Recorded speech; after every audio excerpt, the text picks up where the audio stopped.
При првиот налет на гости во Охрид сообраќајниот хаос ги блокира улиците, тротоарите, пешачките и велосипедски патеки. Туристичкиот центар буквално не функционира. Каде да се паркираат домакините и гостите? На чатија? Зградите зјаат празни во недостаток на паркинг простор. Ако сакаш да возиш велосипед во Охрид, купи си кола или магариња. Ова се дел од пораките на социјалните мрежи кои го отсликуваат сообраќајниот метеж во Охрид. Катни гаражи на 10 спрата му треба. Само толку. На 10 спрата. Да? Зошо?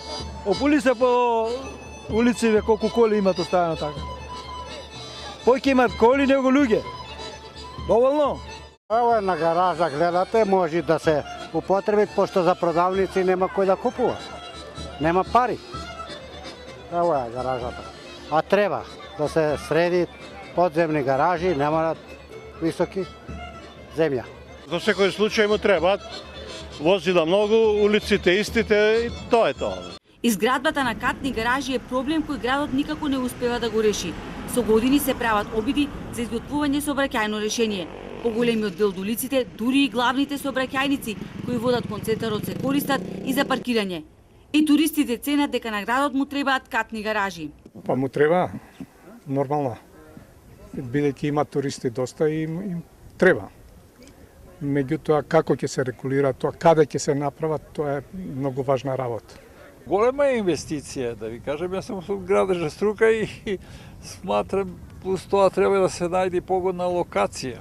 Тоа е корисно, ама да не стане на товар во друг смисол.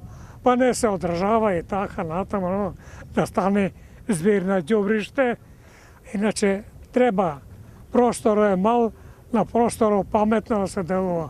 Од локалната самоуправа тврда дека веќе нашле 2 соодветни локации за изградба на катни гаражи по пат на јавно-приватно партнерство. Постапка која ќе ја започнале, ама по изборите. Во меѓувреме, битолчани им го скроија на Охријани решението во однос на катните гаражи. Исфрлија идеја која за Охрид звучи како научна фантастика.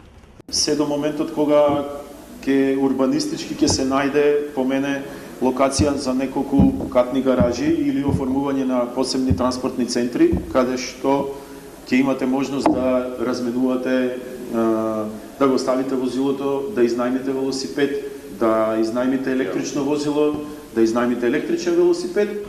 Инаку уште пред 4 години, тогаш актуелната локална власт се заложи за изграда на 4 катни гаражи на локации, од кои 2 и сега се разгледуваат како можни опции, непосредно до градското пазариште и најново кај Билјанин извори.